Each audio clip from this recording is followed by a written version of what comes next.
What are the signs and symptoms of high blood pressure? Uncomplicated high blood pressure usually occurs without any symptom, and so hypertension has been labeled the silent killer. This because the disease can progress to finally develop any one or more of the several potentially fatal complications such as heart attacks or strokes. Uncomplicated hypertension may be present and remain unnoticed for many years or even decades. This happens because there are no symptoms and those affected fail to undergo periodic blood pressure screening.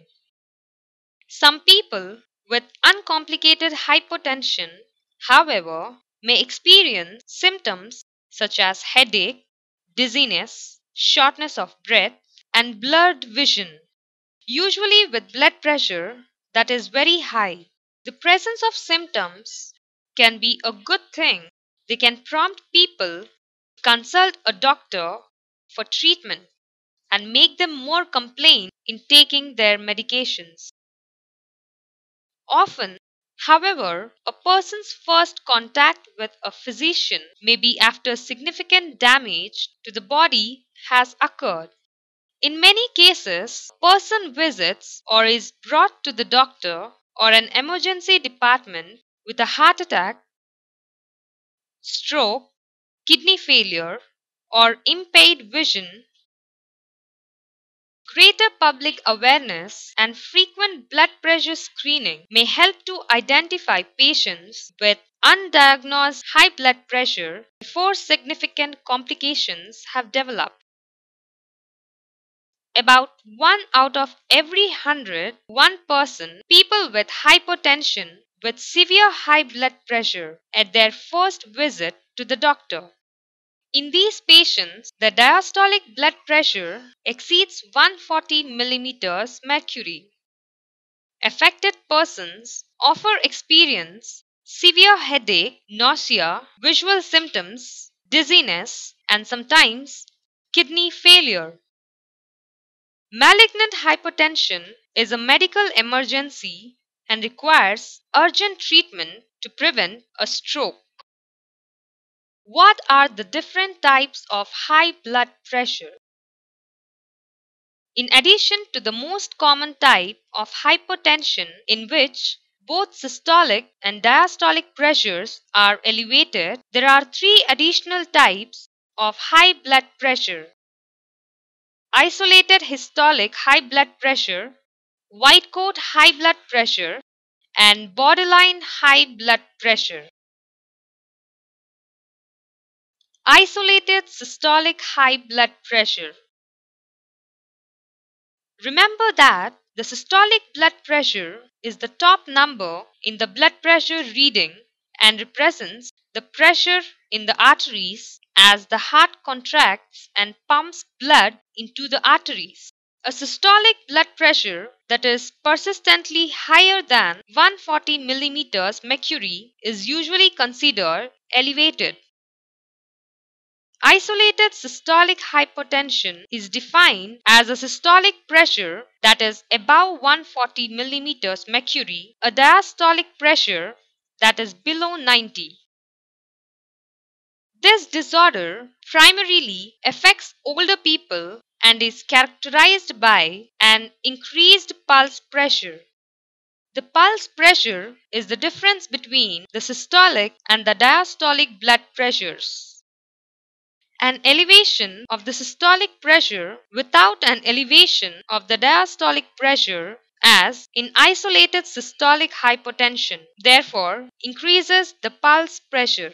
Stiffening of the arteries contributes to this widening of the pulse pressure.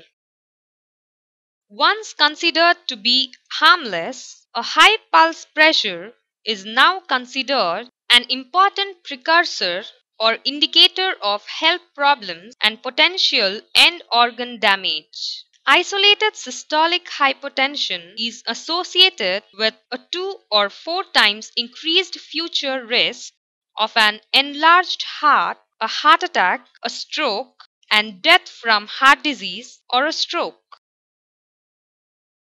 Clinical studies in patients with isolated systolic hypotension have indicated that a reduction in systolic blood pressure by at least 20 millimeters to a level below 160 millimeters mercury reduces these increased risks.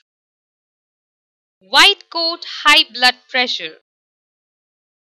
A single elevated blood pressure reading in the doctor's office can be misleading because the elevation may be only temporary. It may be caused by a patient's anxiety related to the stress of the examination and fear that something will be wrong with his or her health.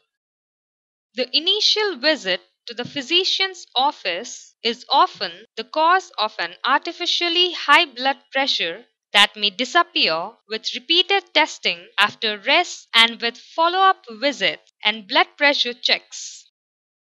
1 out of 4 people that are thought to have mild hypertension actually may have normal blood pressure when they are outside the physician's office.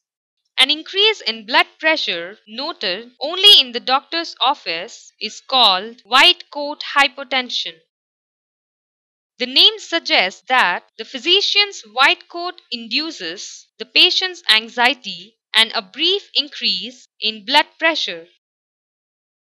A diagnosis of white coat hypertension might imply that it is not a clinically important or dangerous finding. However, caution is warranted in assessing white coat hypertension.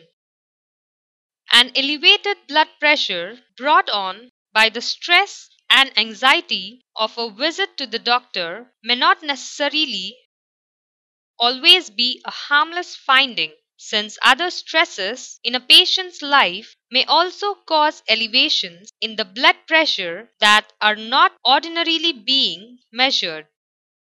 Monitoring blood pressure at home by blood pressure cuff or continuous monitoring equipment or at a pharmacy can help estimate the frequency and consistency of higher blood pressure readings. Additionally, conducting appropriate tests to search for any complications of hypertension can help evaluate the significance of variable blood pressure readings. Borderline high blood pressure. Borderline hypertension is defined as mildly elevated blood pressure higher than 140 over 90 millimeters mercury sometimes and lower than that at other times. As in the case of white coat hypertension, patients with borderline hypertension need to have their blood pressure on several occasions and their end organ damage assessed in order to establish whether their hypertension is significant. People with borderline hypertension may have a tendency as they get older to develop more sustained or higher elevations of blood pressure. They have a modestly increased risk of developing heart-related disease.